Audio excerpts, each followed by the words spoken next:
like to say to kids that sometimes Edvard Munch loved his dogs more than people themselves. And he had 3 of them, and oftentimes he would have more. He would have different animals at his place at Ekeli, where he used to live, and they would always bark whenever people came, so he would know to look out the window and see, do I want to let that person come in or not?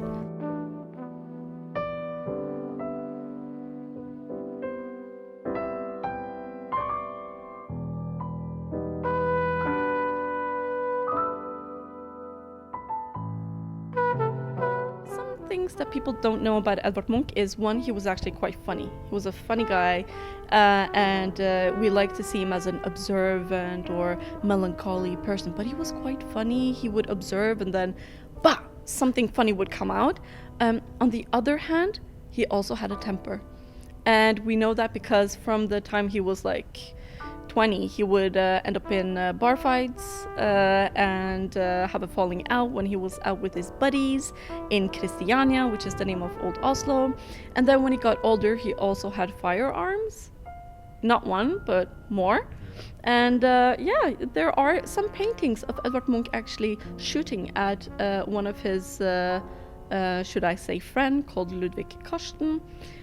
Quite dramatic fella, if I can say so myself. Also, accidentally shot his own finger. He had this idea how great it would be to have a cell phone in the back pocket, to have a phone with you all the time, where the whole world is like encapsulated in one device. So he absolutely was ahead of his time. Loved new technology, loved new devices, had his own phone, camera, everything. Like, this is something that he loved to explore. Photography. He took a lot of selfies. I would love to say that he not only uses it as a tool to explore his paintings furthermore, but also to observe himself. How do I look? What are my good angles? Trying to figure out a new way of portraying himself, so to speak.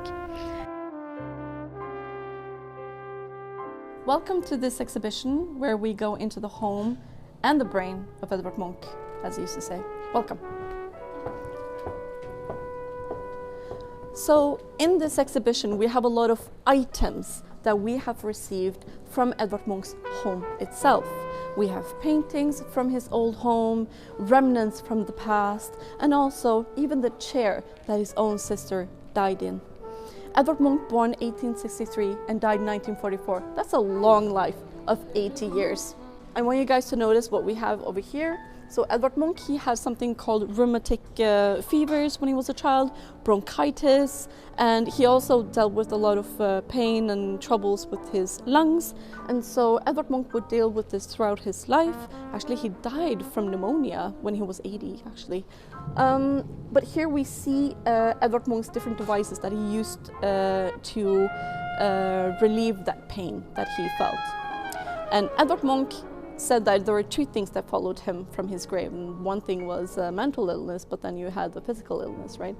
And death was something that followed him, he said.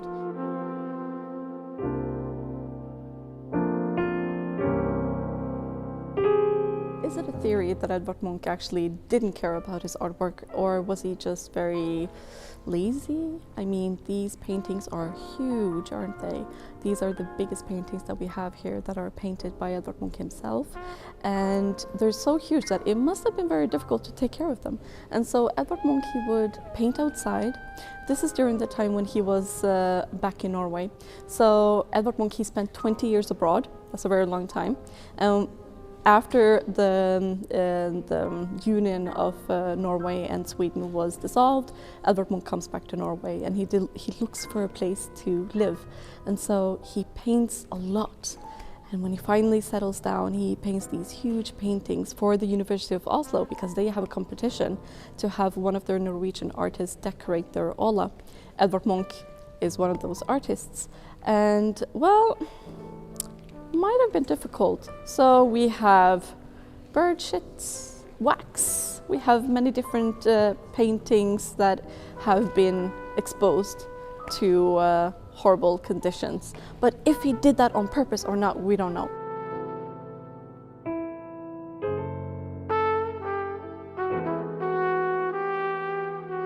So now we are in the screen chamber, where you can come as a visitor to see the three, or we have more than three versions, but there are shown three versions of the scream here. The one drawn version in crayon and also a lithograph.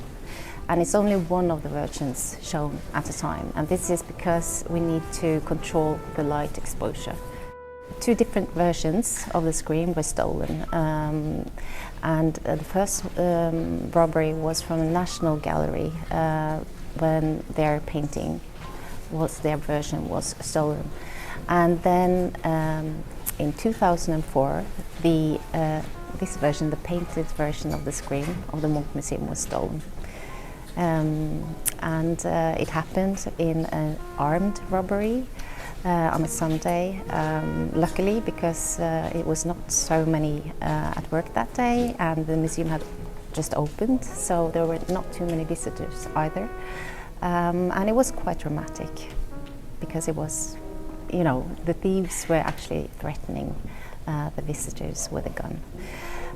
Luckily, no one was hurt, but the scream was missing, and it was actually missing for 2 years.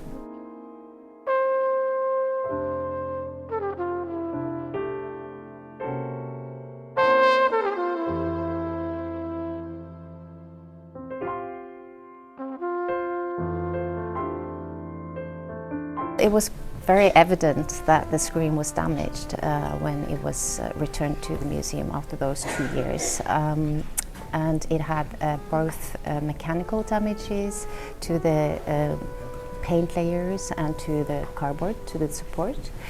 And it also had the most evident or striking damage was the stain in the lower left corner. So you can see it here in the lower left corner of the cardboard. The hue is lighter than in the rest of the painting, and it's also confined by this darker brown tide line. Now the stain and the tide line is still visible in the painting, and it kind of remains as a part of the painting's history. And also there are some scratches in the surface, in the central figure of the scream figure. There are scratches in the paint layer and in cardboard also on each side of the figure.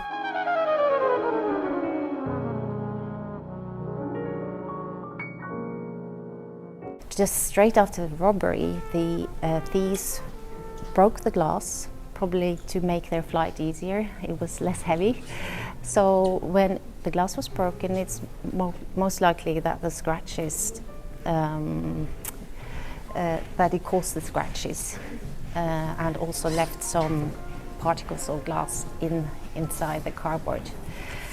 The loose paint and the loose fibers in the scratches obviously were attached, and also along the edges there were some mechanical damages that were stabilized and consolidated.